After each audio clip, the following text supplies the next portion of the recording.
کہ جو مسلمان جمعہ کے دن اور جمعہ کی رات مجھ پر درود پڑھتا ہے اس کے درود کو میں خود سنتا ہوں.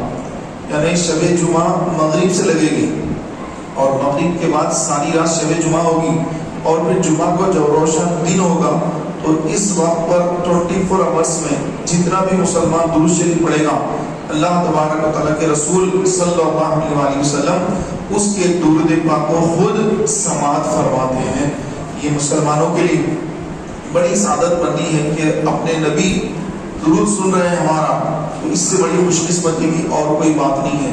اس کا احساس ابھی لوگوں کو نہیں ہے، لیکن جب ان کو قیامت کے روز معلوم ہوگا کہ رسول پاک علیہ السلام پر درود شریف پڑھنے کی کیسی فضیلت تھی.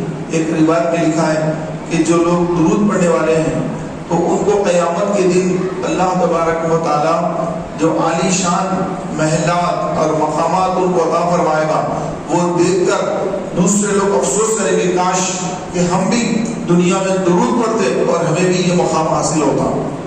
تو پیارے بھائیوں، درود شریف کو اپنا معمول بنا لیجیے.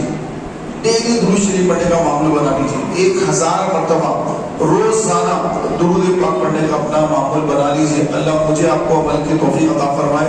ایک مرتبہ مل کر بآواز بلند درود پاک پڑھ لیجیے. اللہم صلی علی سیدنا و مولانا محمد وعلی آل سیدنا و مولانا محمد وبارک وسلم.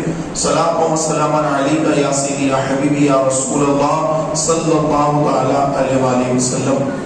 ایک مرتبہ آپ بھی درود شریف پڑھ لیجیے. آواز نہیں آئی؟ روزہ لگ رہا، ایک مرتبہ بآواز بلند درود شریف پڑھ لیجیے. ایسا نہیں، اور بلند آواز سے پڑھیں.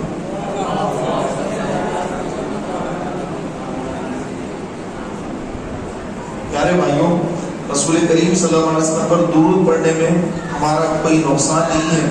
بلا وجہ کی بیکار کی ہزاروں باتیں کرتے ہیں، گالی گلوچ کرتے ہیں، جھوٹ بولتے ہیں، غیبتیں کرتے ہیں، لڑائی جھگڑا ہو جائے تو گلا پھاڑ کے جو آوازیں نکالتے ہیں.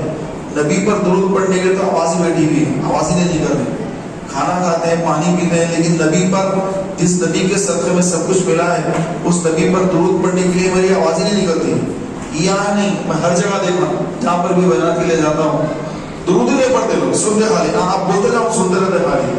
ارے بھائی ہم تو بولنے کے لیے بیٹھے الحمدللہ، آپ سننے کا بھی حق ادا کرو. کہ آقا علیہ السلام نے فرمایا کہ جس کے سامنے میرا ذکر ہو اور وہ مجھ پر درود نہ پڑھے، جس کے سامنے میرا ذکر ہو اور وہ مجھ پر درود نہ پڑھے تو فرمایا کہ اس کی ناک خاک آلود ہو جائے. تو آقا علیہ السلام کا نام سن کر درود پڑھنا ہے. سرکار علیہ السلام کا جب نام آ جائے درود پڑھنے کا حکم دیا گیا. یہاں پر آیت بھی پڑھی جا رہی ہے، درود پڑھنے کو کہا بھی جا رہا ہے. لوگ خاموش پڑھ کے دیکھتے رہتے ہیں. اچھا اور بولتے جائیں ہم لوگ سن رہے ہیں. تو آدھے نیند میں رہتے ہیں، آدھے سنتے، تو پتہ نہیں بیان بھی آدھا سنتے ہی آدھا جو ہے سر کے اوپر سے چلا جاتا ہے. تو یہ حال ہو گیا ہمارے مسلمانوں کا. تو کئی لوگ تو ایسے تھے کہ اجتماع میں آتے ہی نہیں، ان کے پاس ٹائم ہی نہیں ہے. اتنا دنیا میں مصروف ہے، ٹائم ہی نہیں آنے کا کہ رمضان ہے کیا ہے دین کا کام، دین کی بات کو سنیں گے. جب رمضان کا مہینہ ہے، شیطان بد ہے، تو کسی کے پاس ٹائم ہی نہیں ہے. ہر آدمی سوچ رہا کہ رمضان ہے، افطار بیچ کر مرچیاں بھجیے تل کر کچھ پیسے کما لوں، کچھ یہاں دکان لگا کے کچھ کما لوں، یا پھل تربوز بیچ کے کچھ کما لوں، یا اناناس بیچ کے کچھ کما لوں، یہ کر کے کما لوں، یہ کر کے کما لوں. تو یہ رمضان شریف کا مبارک مہینہ، پیارے بھائیوں، خدا کی قسم اس مہینے کا جتنا ادب کریں گے، احترام کریں گے اور جتنی اس میں عبادت کریں گے کم ہے. جتنا بھی کریں گے کم ہے. تراویح پڑھ رہے ہیں، رات میں تہجد پڑھ رہے ہیں، پھر بھی کم ہے. کیونکہ اس کا احساس کب ہوگا؟ انسان جب مر کر قبر میں پہنچتا ہے. قبر میں جانے کے بعد جب اس کی روح لوٹائی جاتی ہے، جب قبر میں آنکھ کھلتی ہے، اس کو احساس ہوگا کہ میں قبر کے اندر آ چکا ہوں، میری موت ہو چکی ہے، میں مر چکا ہوں. تو اس وقت اس کو احساس ہوگا کہ ساری دنیا پیچھے چھوٹ گئی، کاش ایک رمضان کا مہینہ مجھے نصیب ہو جاتا، رمضان میں اتنی عبادت کر لیتا، کاش ایک مجھے کچھ مہلت ملتی.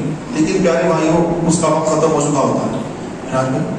دروازہ بند کر دیجیے، دھواں آ رہا ہے یہاں پر. آقا علیہ الصلوۃ والسلام نے ارشاد فرمایا اگر میری امت کو معلوم ہو جائے کہ رمضان میں کیا ہے تو میری امت تمنا کرے گی کاش